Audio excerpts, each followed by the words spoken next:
अस्सलाम वालेकुम viewers, I am Hina Mahjabeen. I hope you all will be fine. हम study कर रहे हैं सेकेंड ईयर की कंप्यूटर साइंस की बुक, जिसका है chapter number 9 elements of C language. यानी हम सी लैंग्वेज यानी प्रोग्रामिंग स्टार्ट करने से पहले उसके बेसिक स्टेप्स पढ़ रहे हैं, ताकि हमें पता चल जाए कि किस तरह से प्रोग्रामिंग करते हैं। जब तक बेसिक स्टेप्स नहीं पता होंगे आप प्रोग्राम बिल्ड नहीं कर सकते। सो हमारा क्वेश्चन है, what is variable declaration, explain with examples. Last video में हमने पढ़ा था वेरिएबल क्या होता है, ठीक है, उसकी एग्जांपल्स ली थी। अब फर्स्ट जो हमारा स्टेप है, उसके बाद वेरिएबल जब पता चल जाए क्या है, उसके बाद होता है डिक्लेरेशन। चलें जी, डिक्लेरेशन क्या होती है। डिक्लेरेशन ऐसा प्रोसेस है जिसमें हम जब वेरिएबल का नेम और उसकी डेटा टाइप स्पेसिफाई करते हैं, यानी बताते हैं कि वो क्या है। कभी भी वेरिएबल का जब नेम राइट करते हैं, उसके साथ डेटा टाइप बतानी पड़ती है, ताकि जो हमारा कंपाइलर है, कंपाइलर क्या है, ट्रांसलेटर, जो प्रोग्राम को ट्रांसलेट करता है मशीन लैंग्वेज में, तो उसे पता चल जाए कि किस किस्म की वैल्यू इस वेरिएबल के अंदर डाली गई है, यानी पुट की गई है, ताकि वो उसी टाइप की ही वैल्यू आपको रिज़ल्ट में दे। अगर आप उसे बताओगे नहीं तो कि किस किस्म की वैल्यू है, तो वो तो कंफ्यूज हो जाएगा बेचारा। उसको तो वही वो काम करता है ना, प्रोग्राम क्या होते हैं, वही इंस्ट्रक्शंस पर काम करते हैं, उन्हीं इंस्ट्रक्शन पर जो आप उन्हें देते हो, या उनके अंदर जो स्टोर की हुई होती है प्रोग्रामिंग, उसी के अकॉर्डिंग रिजल्ट देते हैं। जब आप उसे बताओगे नहीं, एक वेरिएबल है, उसके जो डेटा टाइप है, जो उसकी टाइप किस किस्म का वेरिएबल है, तब तक उसे कैसे पता चलेगा मैंने उसको रिज़ल्ट कैसा, आपको रिज़ल्ट कैसा देना। तो इसमें क्या करते हैं, आप वेरिएबल का नेम और उसकी टाइप स्पेसिफाई करते हैं, वेरिएबल डिक्लेरेशन कहलाता है, ठीक है। अच्छा जी, आप एक ही प्रोग्राम में बहुत सारे वेरिएबल्स डिक्लेयर करवा सकते हैं, आपको जितने ज़रूरत पेश आए। ज़्यादा बहुत सारे वेरिएबल्स होते हैं, तो सबसे पहले आपको क्या करना पड़ता है, जब भी प्रोग्राम में किसी भी वेरिएबल को यूज़ करना हो, आपने पहले उसे डिक्लेयर करवाना पड़ता है। डिक्लेयर नहीं करवाएंगे, सपोज करें आपने डिक्लेयर नहीं करवाया, आगे जाकर आप कहीं पर भी वेरिएबल अपनी मर्ज़ी से लिख लेते हैं, डिक्लेयर नहीं करवाया आपने, बताया ही नहीं कि वेरिएबल का कोई नेम भी है, उसकी टाइप भी है, बताया नहीं, तो कंपाइलर तो बेचारा कंफ्यूज हो जाएगा, भाई ये कहाँ से आ गया, वो एरर दे देगा, वो कहेगा भाई मुझे पता ही नहीं है ये वेरिएबल कहाँ से आया, तुमने तो मुझे बताया ही नहीं, ठीक है, फिर कहाँ से तुमने निकाल लिया। तो क्या है, पहले यूज़ करने से पहले प्रोग्राम में आपको कोई भी वेरिएबल होगा उसको क्या करवाना पड़ेगा, डिक्लेयर करवाना पड़ेगा। और इसको इस वजह से ना सी लैंग्वेज को स्ट्रांगली टाइप लैंग्वेज भी कहते हैं, बिकॉज किसी भी वेरिएबल को प्रोग्राम में यूज़ करने से पहले उसे मस्ट है कि आप डिक्लेयर करवाएं। अच्छा जी, आप वेरिएबल को कहीं भी डिक्लेयर करवा सकते हैं, आपकी मर्ज़ी है, लेकिन यूज़ करने से पहले, वरना कंपाइलर बेचारा पागल हो जाएगा। ओके जी, अब वेरिएबल डिक्लेरेशन क्या प्रोवाइड करती है, कंपाइलर को इन्फॉर्मेशन प्रोवाइड करती है उसी वेरिएबल के बारे में जिसको आपने डिक्लेयर करवाया, और कंपाइलर इस इंफॉर्मेशन को यूज़ करके वो देखता है कि किसको कितनी मेमोरी देनी है, कहाँ स्टोर करवानी है, किस तरह स्टोर करवानी है, कितनी मेमोरी। सपोज़ करें आपके पास, अब डेटा टाइप्स तो आपने अभी शायद नहीं पढ़ी, तो नेक्स्ट टॉपिक्स में हमारी आ रही हैं डेटा टाइप्स। तो उसमें सपोज़ करें इंटीजर्स क्या होते हैं, सिंपल नंबर्स होते हैं हमारे, वो 2 बाइट्स लेते हैं मेमोरी के। जब करैक्टर जैसे नेम हो गया, एड्रेस वगैरह हो गया, तो 1 जो करैक्टर है ना, वो 1 बाइट लेता है, 1 बाइट मेमोरी, पता ना 8 बिट्स मिलकर 1 बाइट बनता है, तो वो मेमोरी लेता है। अब जैसे ही आप कोई करैक्टर वैल्यू स्टोर करवाएंगे, तो 1 जो करैक्टर होगा, सपोज करो अली राइट किया, अली ए 1 बाइट लेगा, एल 1 बाइट लेगा, आई 1 बाइट लेगा, यानी 3 बाइट्स इसने लेने हैं। इसी तरह से वेरिएबल इंटीजर्स 1 वैल्यू कौन से लेगी, 2 ने कौन से लेने हैं, वो 2 बाइट्स लेगी एक वैल्यू, ठीक है। तो वो उसे पता होगा कंपाइलर को, मैंने इसको कितनी वैल्यू, कितनी मेमोरी असाइन करनी है, यानी इसके हिस्से में क्या आता है। नहीं बताएंगे तो उसे पता ही नहीं चलेगा, ना मेमोरी एलोकेट होगी, ना वेरिएबल आपका डिक्लेयर होगा, पता नहीं होगा उसे, तो रिज़ल्ट भी नहीं देगा आपका जो रिक्वायर्ड है, बल्कि कंपाइल ही नहीं होगा, वो एरर दे देगा, भाई मुझे नहीं पता कि ये कहाँ से तुमने ले लिया, ठीक है। तो वो कहता है डिफरेंट टाइप्स के जो डेटा टाइप्स हैं, उसके लिए डिफरेंट मेमोरी की ज़रूरत होती है, और वेरिएबल जैसे डिक्लेयर करवाया जाता है, तो जो कंपाइलर है ना, उन्हें मेमोरी एलोकेट कर देता है।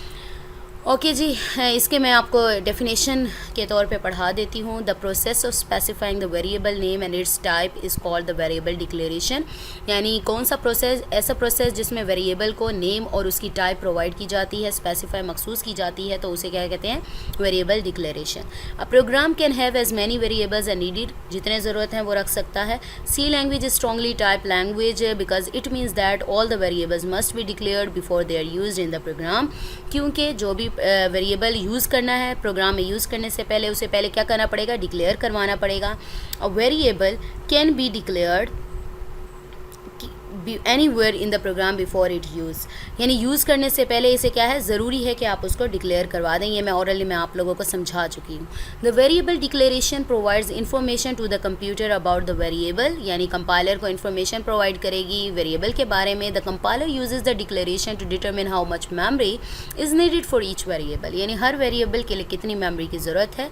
Different types of data require different amount of memory, पता है ना, सब चेंज होते हैं, नाम स्ट्रिंग्स को और तरह की, करैक्टर्स और वेरिएबल्स इंटीजर्स वगैरह को और तरह की मेमोरी चाहिए होती है। The required number of bytes are allocated when a variable is declared, यानी जो बाइट्स हैं जितनी मेमोरी उसको असाइन करनी है, जैसे ही आप वेरिएबल को डिक्लेयर करवाते हैं वो कंपाइलर उनको असाइन कर देता है मेमोरी, भाई ये तुम्हारा हिस्सा आ गया। ओके जी, for example an integer variable requires 2 bytes whereas a character variable requires 1 byte, यानी इंटीजर वेरिएबल्स हैं उन्हें 2 बाइट्स की ज़रूरत होती है और करैक्टर वेरिएबल्स हैं वो 1 बाइट ले लेते हैं। ये टाइप्स ऑफ जो डेटा टाइप्स हैं, ये इंटीजर और करैक्टर, ये टाइप्स ऑफ डेटा टाइप्स हैं। तो नेक्स्ट जो लेक्चर्स हैं उसमें हम इसको डिटेल में पढ़ेंगे। The memory bytes are use to store the value variable, अब बाइट्स ही हमें बताएंगे कि किस किस्म की वैल्यू वेरिएबल में स्टोर करनी है या रिजल्ट किस तरह देना है।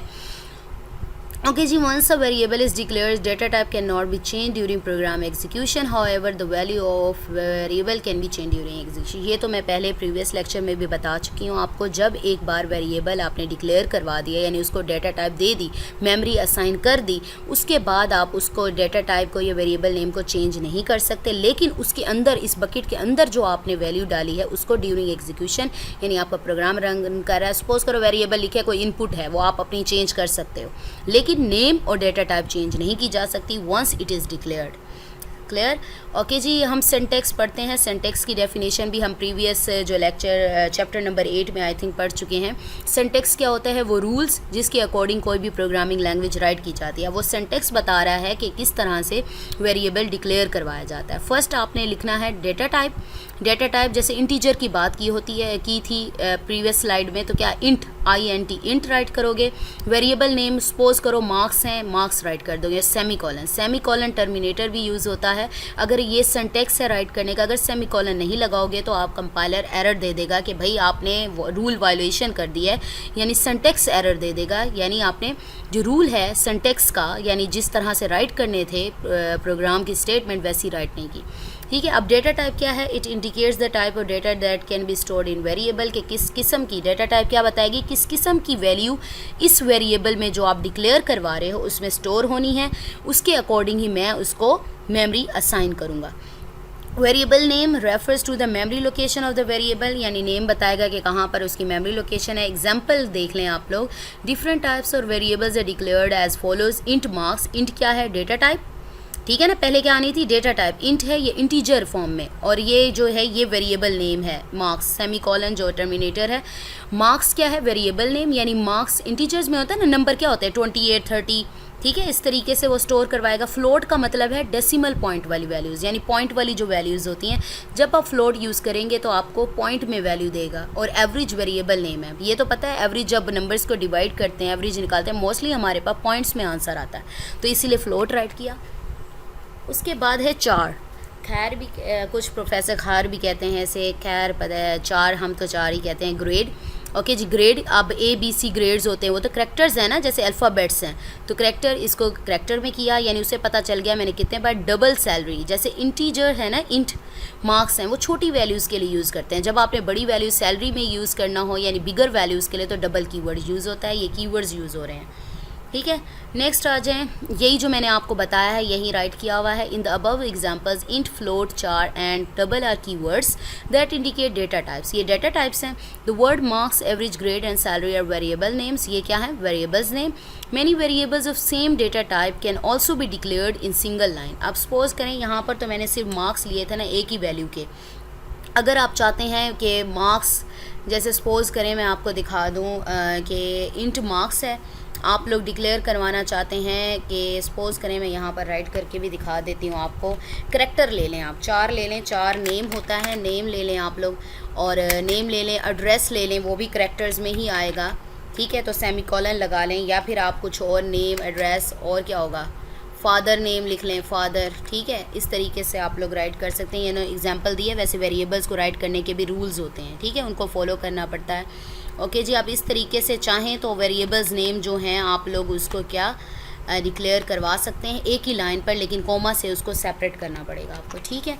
तो ये तो हमारा आज का लेक्चर कंप्लीट हो गया। आई होप आप लोगों को समझ आ गई होगी। अगर समझ ना हो कोई समझ ना आए, कोई टॉपिक समझ ना आए, आप लोग कमेंट कर सकते हैं, अच्छे अच्छे कमेंट कीजिएगा। अगर आप चाहते हैं मैं और वीडियोस भी अपलोड करूं तो मेरे चैनल को सब्सक्राइब करना मत भूलिएगा, लाइक भी कीजिएगा, शेयर भी कीजिएगा। ओके जी, मुझे अपनी दुआ में याद रखिएगा, अच्छे अच्छे कमेंट कीजिएगा। टेक केयर, अल्लाह हाफिज़।